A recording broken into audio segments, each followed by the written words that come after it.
সকালবেলা আমি ব্লগ দেখাতে পারবো না, কারণ আমি সকালবেলায় না 12টার সময় উঠেছি।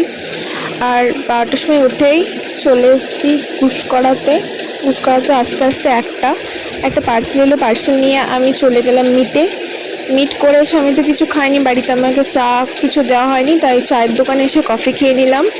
তারপর আমি আমার স্বপ্নের দেশে চলে গেলাম। স্বপ্নের দেশ থেকে এবার আমি আবার আমার বাস্তব দেশে চলে এলাম। বাস্তব থেকে আমি এখন বিকেল হয়ে গেছে, বিকেল বলতে বিকেল 4টে। তো খিদে পেয়ে গেছে, কি করব, মিট করে এসে বোলপুরের মধ্যে একটা মিট ছিল সিয়ানে, তো সিয়ানে মিট করার পর আমি চলে এলাম, খিদে পেয়ে গেছে, মহারাষ্ট্রিয়া টেস্ট বলে একটা রেস্টুরেন্টে। এই ডেকোরেশনটা আমার সেই লেগেছে আর ভাইবসটাও দারুণ। তো ভাইবস দেখতে দেখতে আমি এখানে আবার পাওভাজি রেডি হয়ে গেল।